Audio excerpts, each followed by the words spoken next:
Hello, welcome back my friends. কেমন আছো তোমরা সবাই? তো চলো আজকে আমরা শুরু করি আমাদের ইকোনমিক্সের second chapter, different concepts relating to national income.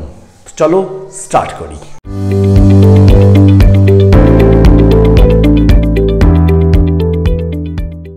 তো চলো শুরু করি তাহলে। আজকে আমরা ন্যাশনাল ইনকাম বের করার জন্য কিছু কিছু আগে শব্দ হয়, সেই শব্দগুলো জানবো, বুঝবো। তো সেগুলো নিয়ে আজকে আমরা আলোচনা করি। ওর আগে তোমাদেরকে আমি বলে দিই যে আমরা অলরেডি ফার্স্ট চ্যাপ্টারের ভিডিও আপলোড করে দিচ্ছি। ওটা দুটো পার্টে আপলোড হয়েছে। ওটা তোমরা ডিসক্রিপশন বক্সে লিঙ্ক দেওয়া আছে, তো ওখানে গিয়ে তোমরা চেক আউট করতে পারো। ঠিক আছে, তো চলো এখন আমরা শুরু করি different concepts relating to national income. Now, national income কি জিনিস বা ন্যাশনাল ইনকাম বলতে কি বুঝি? যদি আমি ন্যাশনাল ইনকামকে বাংলায় বলি, এটা মানে কি দাঁড়াচ্ছে? এটা মানে দাঁড়া জাতীয় আয়। এটার কি মানে? জাতীয় আয়।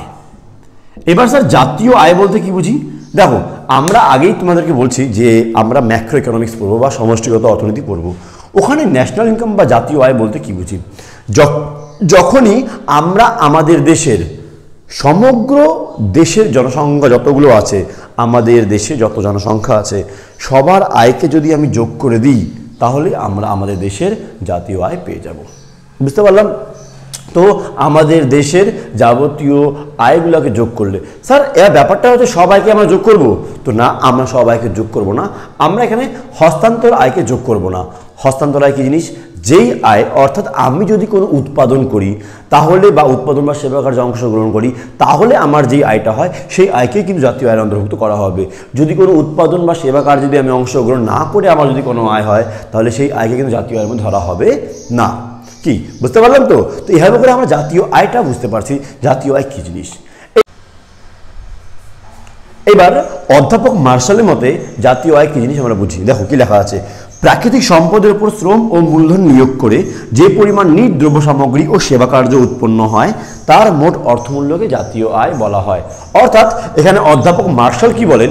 অধ্যাপক মার্শাল বলেন প্রাকৃতিক সম্পদ, আমরা যে সমস্ত প্রাকৃতিক সম্পদ পেয়ে থাকি তার উপরে কি বলে শ্রম আর মূলধন নিয়োগ করে আমরা যে সমস্ত দ্রব্য সামগ্রী আর সেবা কার্য উৎপন্ন করি। মানে বুঝবা, আমরা প্রাকৃতিক থেকে যে সমস্ত সম্পত্তি বা সম্পদ পাই, সেই সম্পদের উপরে আমরা শ্রম এবং মূলধন দিয়ে যে সমস্ত দ্রব্য সামগ্রী বা সেবা কার্য উৎপাদন করি, তো তার মোট অর্থমূল্যকে জাতীয় আয় বলা হয়। এটা কার মতে? এটা অধ্যাপক মার্শালের মতে। তো অধ্যাপক মার্শাল যখন জাতীয় আয় কাকে বলা হয়েছে, তখন তিনি এই কথাটা বললেন। তো আশা করি আমরা জাতীয় আয় জিনিসটা বুঝতে পারছি। এক সাধারণ ভাষায় জাতীয় আয় বলতে কি বুঝে? সাধারণ ভাষায় জাতীয় আয় মানে আমাদের দেশের সবার আয়কে যোগ করলে জাতীয় আয় পাই যাব। এবার সবার বলতে কাদের আয়? যারা উৎপাদন বা সেবা কার্যে অংশগ্রহণ করেছে তাদের আয়। তাদের আয়কে যদি আমি যোগ করি, যে কোনো ব্যক্তি যদি কোনো কাজ করে, কোনো কাজ ছাড়া যদি সে টাকা পায়, তাহলে সেটা কিন্তু জাতীয় আয়ের অন্তর্ভুক্ত হবে না। যেমন চ্যারিটি, ডোনেশন, বিভিন্ন রকম সরকারি ভাতা, এগুলো নিয়ে আমরা আলোচনা করছিলাম আগের ভিডিওতেই। তোমরা যদি না দেখে থাকো অবশ্যই দেখে দেখবা। তো যদি কোনো সেবা কার্যে বা কোনো রকম উৎপাদন কার্যে অংশগ্রহণ করি আর তারপর যদি আয় হয়, সেই আয়টা আমার জাতীয় আয় অন্তর্ভুক্ত হবে। আর অধ্যাপক মার্শাল বলেছেন যে প্রাকৃতিক সম্পদের উপরে শ্রম ও মূলধন নিয়োগ করে যে পরিমাণ নিট দ্রব্য সামগ্রী ও সেবা কার্য উৎপন্ন হয়, তার অর্থমূল্যই আমাদের জাতীয় আয়ের মধ্যে হয়। এইভাবে করে আমরা জাতীয় আয় জিনিসটা বুঝতে পারলাম। এবার জাতীয় আয়ের সঙ্গে যুক্ত কতগুলো শব্দ জানতে পারবো। তার আগে আমি তোমাদেরকে বলি যে জাতীয় আয়কে কয় ভাগে ভাগ করা যায়। ঠিক আছে, দেখো মেনলি আমি যদি এটাকে ভাগ করি, জাতীয় আয়কে আমরা মেনলি 3 ভাগে ভাগ করতে পারি। কেমন? জাতীয় আয়কে মেনলি আমরা 3 ভাগে ভাগ করতে পারি। দেখো আমার সঙ্গে তোমরা অবশ্য কথা লিখবে, অবশ্য জাতীয় আয়। দেখো জাতীয় আয়কে মেনলি আমরা 3 ভাগে ভাগ করি। একটাকে বলবো ইনকাম মেথড,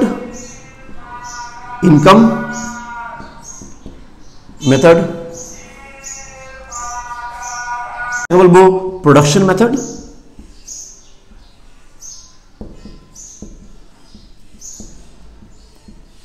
আরেকটাকে বলবো এক্সপেন্ডিচার মেথড।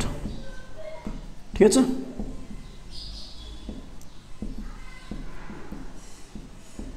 মেনলি এই 3টা মেথডে আমরা জাতীয় আয় ক্যালকুলেট করে থাকি। যদি বাংলায় বলতে হয়, এটা হচ্ছে আয়শুমারি পদ্ধতি, এটাকে আমরা বললাম আয়শুমারি পদ্ধতি, এটাকে আমরা বলবো উৎপাদন শুমারি,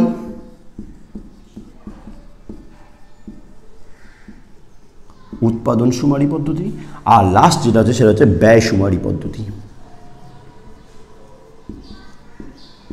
ব্যয় সুমারি পদ্ধতি। তো আমরা জাতীয় আয়কে এই তিন ভাবে ভাগ করতে পারি, আয় সুমারি অর্থাৎ আয়ের দিক দিয়ে ভিত্তি করে, উৎপাদন সুমারি অর্থাৎ উৎপাদনের উপরে ভিত্তি করে, এবং ব্যয় সুমারি অর্থাৎ ব্যয়ের উপরে ভিত্তি করে। তো আমরা এই তিনভাবে জাতীয় আয় ক্যালকুলেট করতে পারি। তো আসো আমরা এক এক করে এই তিনটার মানে বুঝি আর কিভাবে করে টার্ম আর নতুন নতুন টার্মস যেগুলো হয় এটাকে বিস্তারে আমরা আবার থার্ড চ্যাপ্টারে শিখবো অবশ্যই, কিন্তু তার আগে আরও কিছু কিছু টার্মস আর এগুলোর ব্যাপারে ছোটো ছোটো করে সংক্ষেপে আমরা বুঝে নিই। কেমন?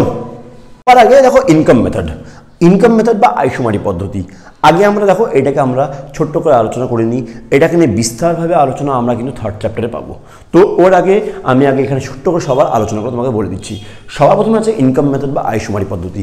এইবার ইনকাম মেথড বা আয়শুমারি পদ্ধতিতে কি হয়, আমাদের দেশে যে সমস্ত ব্যক্তিরা উৎপাদন বা সেবা কার্যে, আই রিপিট যেটা তোকে বললাম, আমাদের দেশে উৎপাদন কার্যে যে সমস্ত ব্যক্তিরা উৎপাদন কার্যে বা সেবা কার্যে নিযুক্ত আছে তার আয়কে যোগ করলে আমরা জাতীয় আয় পাইতে পারি। অর্থাৎ এর সূত্র হচ্ছে আয়ের সমষ্টি। এটাকে আমি কি বলবো? আয়ের সমষ্টি। আয়ের সমষ্টি।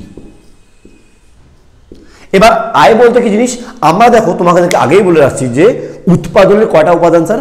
উৎপাদনের মেনলি 4টা উপাদান। আশা করি ক্লাস 11 বা আমাদের আগে ক্লাসে আমরা বুঝতে পারছিলাম যে উৎপাদনের মেনলি 4টা উপাদান। কি কি? জমি, শ্রম, মূলধন, সংগঠন।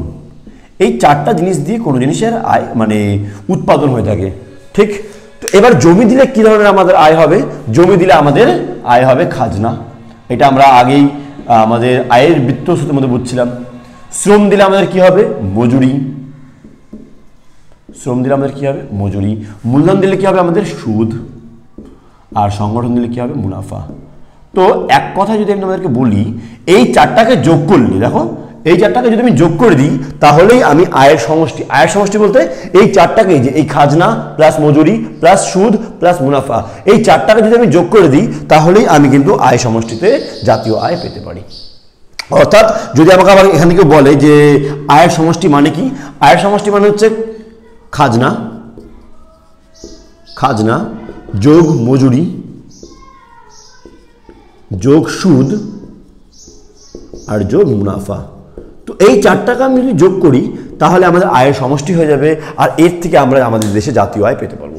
আমাদের দেশের বেশিরভাগ লোক বা সব লোকই উৎপাদনের এই 4টা উপাদান সরবরাহ করে থাকে, আর তার পরিবর্তে তারা এই জিনিসগুলো পায়।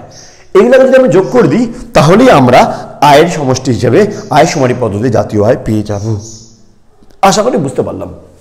এবার উৎপাদন সুমারি। উৎপাদন সুমারি বলতে কি বুঝে? দেখো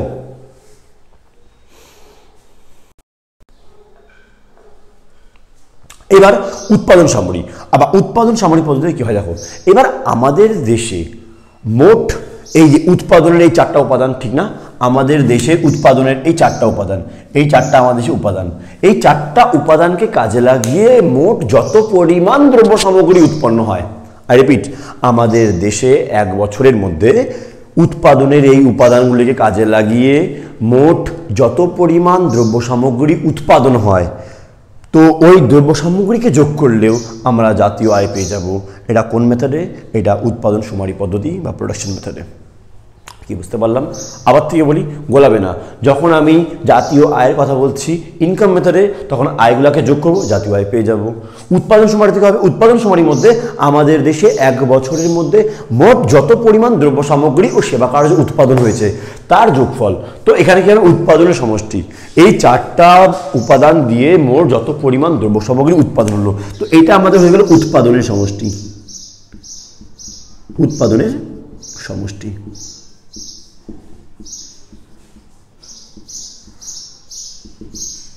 দেখো, তো আমাদের দেশে উৎপাদনের সমষ্টি, এবার উৎপাদন সমষ্টি কীভাবে হবে না হবে এটাকে নিয়ে আমি আরও বিস্তারে পরবর্তীতে আলোচনা অবশ্যই করব, কিন্তু আপাতত আমরা জেনে রাখি যে মোট উৎপাদনকে যোগ করলে আমরা উৎপাদন সুমারি পদ্ধতি জাতীয় আয় পেতে পারি।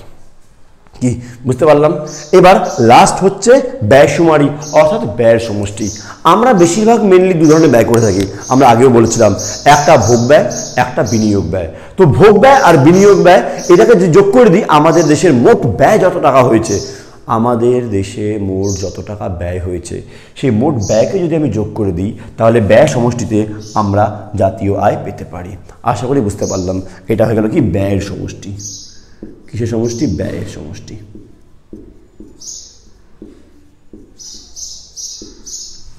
তো এই তোমরা এই চারটা স্ক্রিনশট নিয়ে নাও বা লিখে নাও, সব থেকে ভালো হবে তুমি আগে লিখে নাও, ভিডিওটাকে পজ করো আর লিখে নাও এটা, তাহলে এক জায়গায় তোমার চার্ট থাকলে তুমি বুঝতে পারবে যে হ্যাঁ স্যার এই তিনভাবেই হতে পারে। ইনকাম মেথড, যেখানে আমি আয় সমষ্টি করবো। আয় বলতে কয়টা আয় হচ্ছে? উৎপাদন সমষ্টি। উৎপাদন সমষ্টি বলতে যেখানে আমরা যত উৎপাদন হচ্ছে সব উৎপাদনকে যোগ করলে আমরা জাতীয় আয় পেয়ে যাবো। আর ব্যয়ের সমষ্টি, ব্যয়ের সমষ্টি মানে ব্যয় কিন্তু দুটো ব্যয়, একটা ভোগ ব্যয় আর একটা বিনিয়োগ ব্যয়। তো এই ভোগ ব্যয় আর বিনিয়োগ ব্যয় এই সবকে যোগ করলে আমি আমাদের যে জাতীয় আয় পেতে পারি। এই তিন মেথডে আমরা জাতীয় আয় পেতে পারি। আশা করি তোমরা বুঝতে পারছো এই জিনিসটা। আচ্ছা, তোমাদের আমি একটা কথা বলে দিই যে এই সব জিনিস যাদের আমি বোর্ডে লেখাচ্ছি, এটাকে তোমাদেরকে নোটস আকারে আমি কিন্তু প্রোভাইড করে দিব আমাদের ডেসক্রিপশন বক্সের লিঙ্কে যে মেলটা দেওয়া আছে সেই মেলে তোমরা ক্লিক করে আমাকে চ্যাপ্টারের নাম আর কোন পার্ট এটা সেটা তুমি লিখে দিয়ে আমাকে মেল করলে আমি তোমাকে ওখানে এর পিডিএফটা, এই নোটসটা দিয়ে দিব, যেটা পড়ে তোমাদের সুবিধা হবে। ঠিক আছে? তো এটা হলো আমাদের জাতীয় আয়ের পার্ট। এইবার আমরা কিছু নতুন সূত্র শিখব। দেখো, এবার আমরা কিছু সূত্রাবলী দেখব আর বুঝবো কীভাবে করে জাতীয় আয় বের করতে হয়। দেখো, আপাতত তোমাকে আমি যেগুলো লেখাচ্ছি সেই টার্মসগুলো ভালো মতো বুঝে নাও, ঠিক, যাতে করে এর পরেরগুলোতে খুব ইজি হয়ে যাবে। কারণ আমাদের এই চ্যাপ্টার থেকে বেশিরভাগ ছোটো ছোটো অঙ্ক আসবে। হ্যাঁ, তো ওই অঙ্কতে জাতীয় আয় কীভাবে ক্যালকুলেট করতে হয় সেটা তোমাকে আমি শেখাবো। দেখো, কোনো জিনিসের লেটস সাপোজ এই পেন বা লেটস সাপোজ তোমাকে আমি যেই কী বলে ফোন দিয়ে বা যে ক্যামেরা দিয়ে আমি তোমাকে ভিডিও করছি, আমরা যে সমস্ত দ্রব্য ব্যবহার করি, লেটস সাপোজ একটা মেশিন আমি কিনছি 1 লাখ টাকা দিয়ে, ঠিক, ওটা আমি 1 বছর ধরে ব্যবহার করছি। তো মেশিনের ব্যবহার করলে কিছু ক্ষয়ক্ষতি হয় আমরা জানি। তো আজকের ডেটে ওর যে ভ্যালুটা আছে সেটা ওর অ্যাকচুয়াল ভ্যালু, যে দামে কিনছিলাম ওটা ছিল আমার গ্রস ভ্যালু, আর আজকের ডেটে যেটা দাম আছে সেটা হলো ওর নেট ভ্যালু। ওটা কখন? যখন ওখান থেকে আমি ডেপ্রিসিয়েশন বাদ দিব।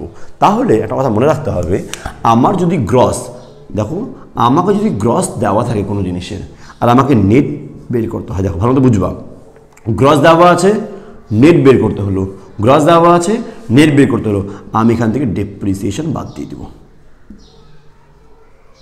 ডেপ্রিসিয়েশন বা অবচয় বাদ দিয়ে দিব। আর যদি উল্টো হতে পারে, নেট দেওয়া আছে আবার গ্রস যেতে হয়, তাহলে বাস কিছুই না, ডেপ্রিসিয়েশন যোগ করে দেব। বলো বুঝছো কি বুঝো নেই? অর্থাৎ আমি একটা মেশিন 1 বছর আগে কিনছি, ওই মেশিনটার আজকের ডেটে ভ্যালু যদি বের করতে হয়, নেট ভ্যালু বের করতে হয়, তো আমি ওই মেশিন থেকে ওর অবচয়টা বাদ দিলে আজকের ডেটে নেট ভ্যালুটা পেয়ে যাবো। তো গ্রস যেটা কিনছিলাম সেটা ছিল গ্রস, আজকে অবচয় বাদ দিলাম তো বেড়ে গেল নেট। সেমভাবে নেট দেওয়া আছে, আমার অ্যাকচুয়াল ভ্যালু লাগবে, ডেপ্রিসিয়েশন যোগ করে দাও, আমাদের বেড়ে যাবে গ্রস। কি বুঝতে পারলাম? এইবার নেক্সট যেটা হচ্ছে সেটা হলো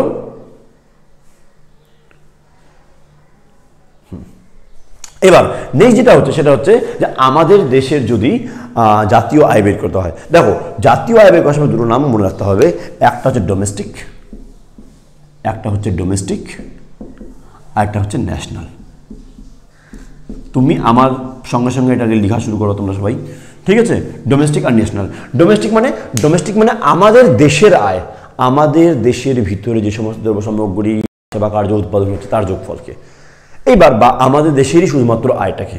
এইবার একটা কথা বলো, আমাদের দেশের যে আয়টা হচ্ছে শুধুমাত্র কি আমাদের দেশের আয়? কেউ যদি আমাদের দেশে বাইরে কাজ করে আর বাইরে কাজ করার ফলে যখন টাকাটা আমাদের দেশে পাঠাচ্ছে, তো ওরাও আমাদের দেশে আয় কি? তো অর্থাৎ বাইরের দেশ থেকে যে আয়টা আমাদের আসছে সেটাকেও যোগ করলে আমি আমাদের এখানে জাতীয় আয় পেতে পারি। তো ডোমেস্টিক আর ন্যাশনাল, ডোমেস্টিক মানে হচ্ছে কি? ডোমেস্টিক মানে হচ্ছে যে আমাদের দেশের ভিতরে শুধুমাত্র যে আয়টা হয়, আর ন্যাশনাল মানে হচ্ছে বাইরের দেশ থেকে যে টাকাটা আমার কাছে আসছে। অর্থাৎ ডোমেস্টিক থেকে যদি আমাকে ন্যাশনালে যেতে হয় তো আমাকে এখানে যোগ করতে হবে নেট ইনকাম, নেট আয় ফ্রম বিদেশ, বিদেশ তো বলবো না, ফ্রম অ্যাব্রড। সেমভাবে ন্যাশনাল দেওয়া আছে আর ডোমেস্টিক যেতে হবে, আমি কী করবো? মাইনাস করে দেবো। কী মাইনাস করে দেবো? Net income from abroad. ঠিক আছে, ভালো করে বুঝবা, আমাদের দেশের আয়ের সঙ্গে বাইরের দেশ থেকে আমার কাছে যে আয়টা আসছে এটা সেইটা, বাইরের দেশ থেকে যে টাকাটা আসছে সেটাকে যোগ করে দিব, তো ন্যাশনাল আয় পাই যাবো। আর ন্যাশনাল আয়ের থেকে যদি আমার বাইরের দেশের টাকাগুলো বাদ দিয়ে দিব, তাহলে শুধুমাত্র আমাদের দেশে কত টাকা উৎপাদন বা আয় হলো ওটা আমি পেয়ে যাবো। এবার তুমি বলবো স্যার আমাদের দেশে যেমন বাইরের দেশ থেকে টাকা আসে, আমি এখানে নেট ইনকাম লিখছিলাম। এবার নেট ইনকাম মানে কি? নেট ইনকাম মানে হচ্ছে, দেখো ভালো করে বুঝবে, আমি যখন নেট ইনকাম ফ্রম অ্যাব্রড আমি যখন এটা লিখেছি এর মানে কি, এবার লেট সাপোজ আমাদের দেশে বাইরের থেকে আয় আসে 1000 টাকা, কিন্তু সেম আমাদের দেশের লোকগুলো বাইরে যাচ্ছে খরচা করতেছে, তো আমাদের দেশ থেকে আয় বাইরে যাচ্ছেও, যেমন বাইরের দেশ থেকে আমাদের দেশে আয় আসতেছে তেমনি আমাদের দেশ থেকে কিছু আয় বাইরেও চলে যাচ্ছে। তো এটাকে এমনটা করে বুঝি যে factor income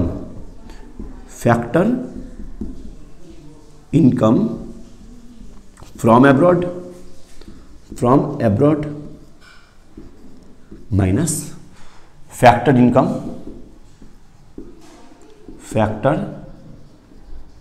income to abroad.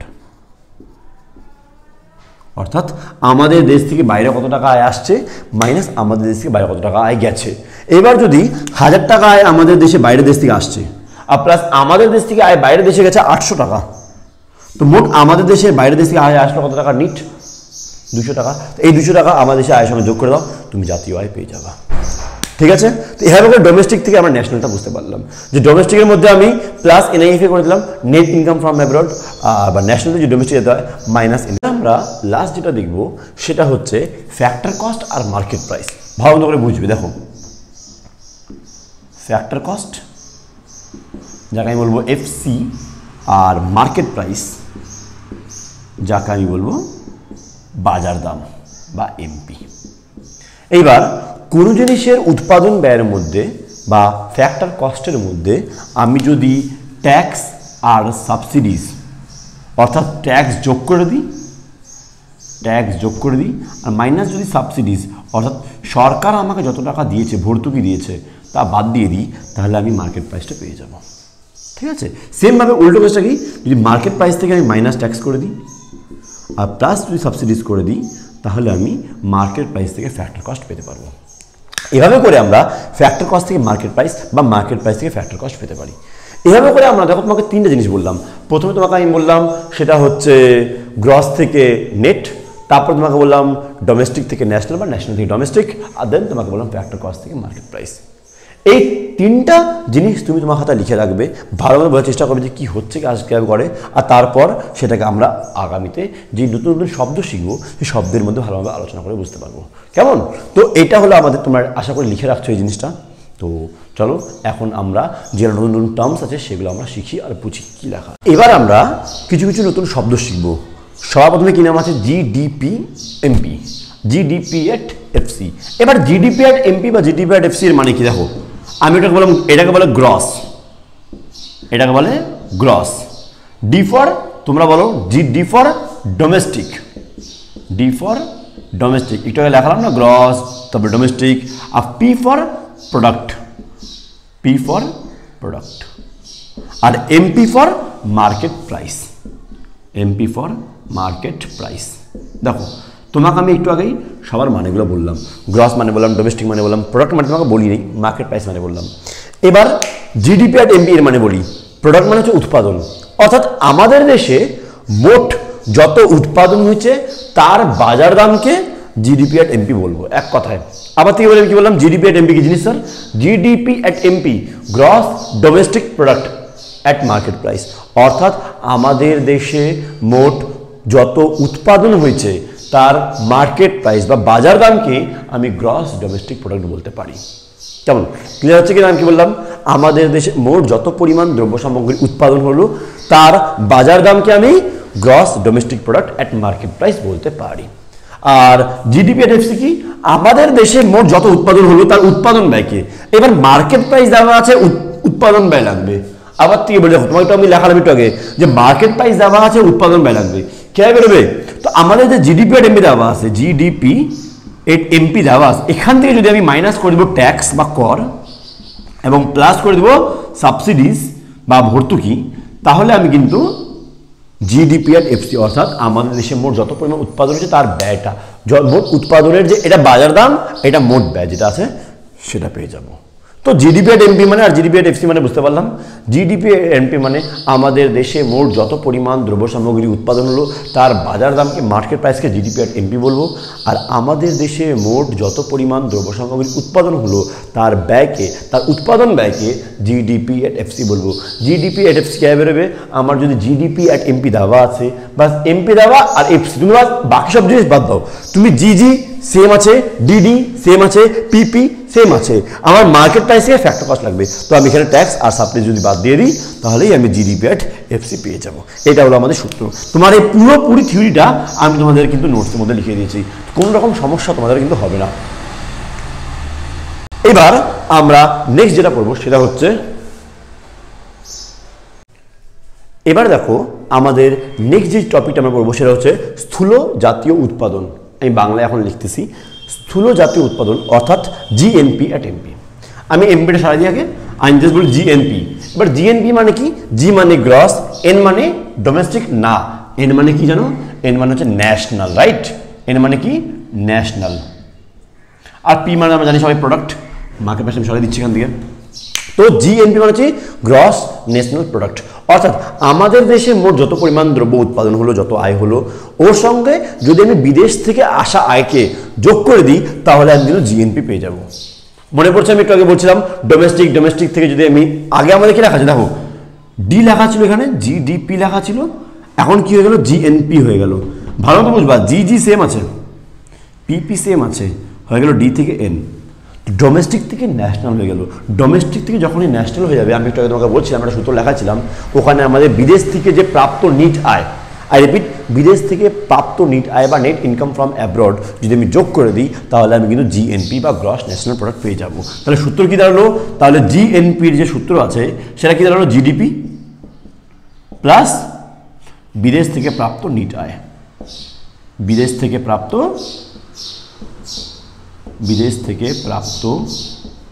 NEET আয়। তোমাদের ভয় পাওয়ার কোনো বিষয় নেই, আমি যে আগে তিনটা দেখালাম ওটা ভালো মতো করে বুঝতে হবে যে আমি এখানে জিডিপি প্লাস NIFA মানে net income from abroad, G G same আছে, পিপি সেম আছে, ডি থেকে এন যাবো, ডোমেস্টিক থেকে ন্যাশনাল যাবো। তো ন্যাশনাল গেলে কী হবে? আমাকে extra net income from abroad যেটা ছিল সেটাকে যোগ করে দিলে আমি জিডিপি বা জিএনপি পেয়ে যাব। এবার মনে রাখার বিষয় হচ্ছে এটা যে নেট ইনকাম ফ্রম অ্যাব্রড, বিদেশ থেকে প্রাপ্ত নিট আয় যদি আমার ধনাত্মক হয়, অর্থাৎ NIFA আমার বিদেশ থেকে যে টাকাটা আমি পাচ্ছি সেটা যদি আমার পজিটিভ হয়, তাহলে কি হবে? তাহলে জিএনপি যেটা আছে, জিএনপি সেটা সবসময় বেশি হবে জিডিপির থেকে। বুঝে নেই কি বললাম? দেখো ভাবো আমার NIFA বিদেশ থেকে যে প্রাপ্ত আয়টা হলো সেটা আমরা কীভাবে পাই? বিদেশ থেকে প্রাপ্ত আয়টা আমরা কীভাবে পাই? এর সূত্র কী ছিল? NIFA এর সূত্র কী ছিল? তোমাকে আমি একটু লেখাছিলাম, FIFA ফিফা মাইনাস FITA ফিটা। এবার এটা মানে বোঝো যে ফ্যাক্টর ইনকাম ফ্রম অ্যাব্রড, তোমাকে এটাকে লেখাছিলাম আমি, ফ্যাক্টর ইনকাম ফ্রম অ্যাব্রড বাইরের দেশ থেকে কয় টাকা আয় হচ্ছে সেটা, মাইনাস বাইরের দেশে আমি কয় টাকা আয় পাঠাচ্ছি ওটা। তো ভাবো বাইরের দেশ থেকে আমার আয় হলো 1000 টাকা, বাইরের দেশে পাঠালাম 800 টাকা, তো আমার নিট আয় কত? আমার নিট আয় 200 টাকা। যদি আমার NIFA পজিটিভ হয় তাহলে আমার জিএনপি বেশি হবে জিডিপির তুলনায়। এবার জিডিপি বের সত্য কি? জিডিপির সঙ্গে NIFA যোগ করে দেবো। তো জিডিপি যদি আমার 2000 হয় আর NIFA আমার যদি 200 টাকা পাইছি, তো আমার জিএনপি কত বেরোলো? জিএনপি বেরোলো 2200 টাকা। দেখো জিএনপি বেশি আছে জিডিপির তুলনায়। কি বুঝতে পারলে কি বললাম না? এটা আমার জিডিপি, এটা আমার কি? এটা আমার জিডিপি, এটা আমার জিএনপি বেশি আছে জিডিপির তুলনায়। কি ইজি আছে? আর যদি বাইরের দেশ থেকে আমার আয় আসলো 1000 আর বাইরের দেশে আমি টাকা পাঠাইলাম 1200, খরচা বেশি হলে তো এটা মাইনাস চলে আসবে। তো যদি আমার NIFA নেগেটিভ হয়, যদি আমার NIFA net income from abroad negative হয়, তাহলে কি হবে? তাহলে জিএনপি লেস দেন জিডিপি, অর্থাৎ জিএনপি কম হবে জিডিপির থেকে। কি বুঝতে পারলাম? সেমভাবে এখানে গিয়ে আমার জিডিপি 2000 টাকা, এটা মাইনাস হয়ে গেল, তাহলে আমার জিএনপি হয়ে গেল 1800 টাকা। দেখো জিএনপি কম জিডিপির তুলনায়। কি বুঝতে পারলাম কি পারলাম না?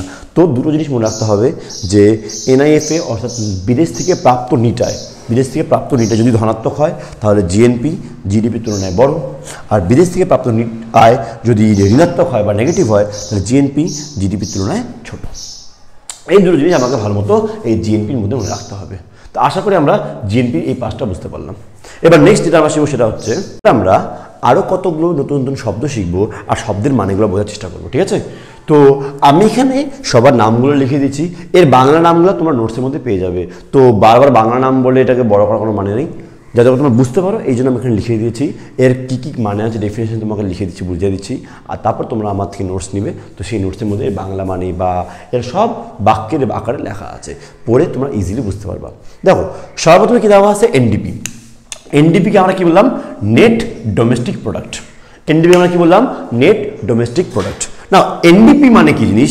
যখন আমার জিডিপি দেওয়া আছে, আমাদের দেশের মোট আয় যে মোট উৎপাদন দেওয়া আছে, ওখান থেকে যে সমস্ত খরচ ক্ষতি হয় কি হয়?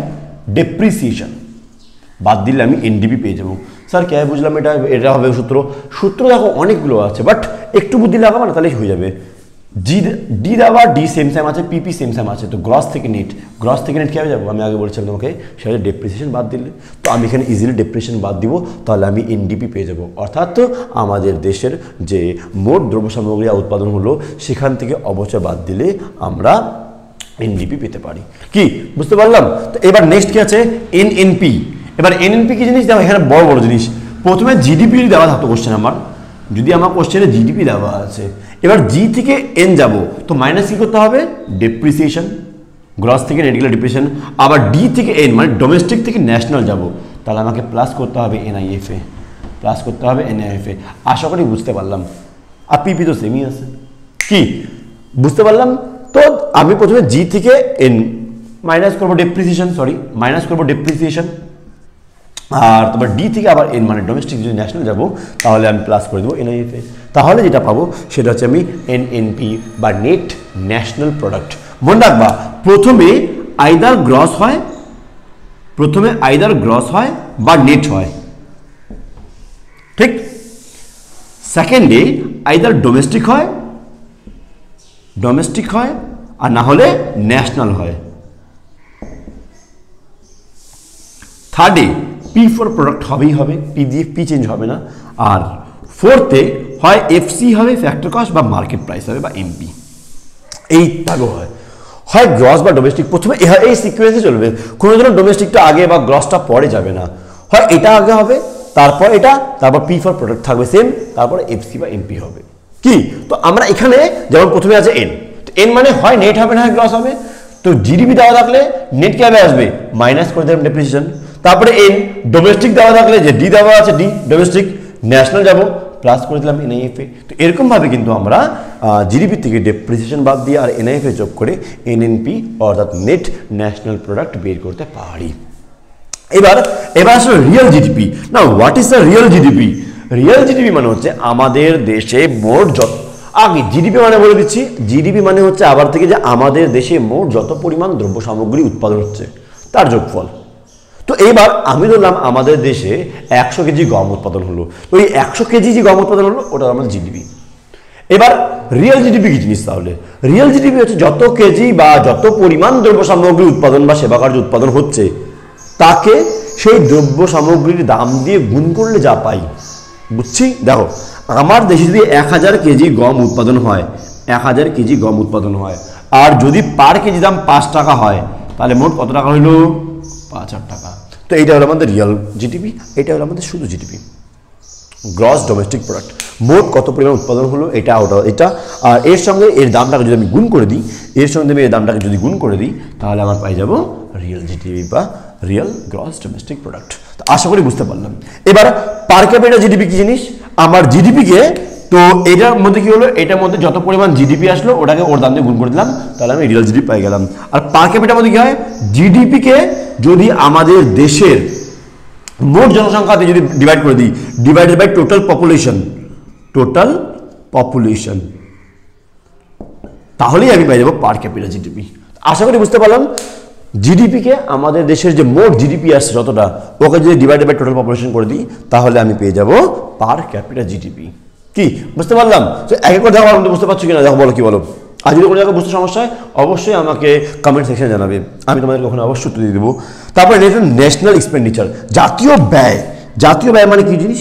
যখন কোনো দ্রব্য সামগ্রী বা সেবা কার্য উৎপাদন করতে যে সমস্ত ব্যয় হয়, কোনো দ্রব্য সামগ্রী বা সেবা কার্যে উৎপাদন করতে যে সমস্ত ব্যয় হয় তার সমষ্টিকে আমি জাতীয় ব্যয় বলবো। ইজি আছে না?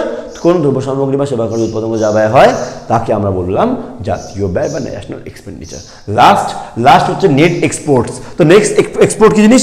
নেট এক্সপোর্ট হলো টোটাল যতটা আমি পরিমাণ এক্সপোর্ট করলাম, মানে টোটাল যত পরিমাণ মাল আমি বাইরের দেশে পাঠালাম মাইনাস কত পরিমাণ মাল আমি আমার দেশে ইম্পোর্ট করলাম। তো এক্সপোর্ট মাইনাস ইম্পোর্ট, তাহলে বেরোবে আমার নেট এক্সপোর্ট। কি বুঝতে পারলাম?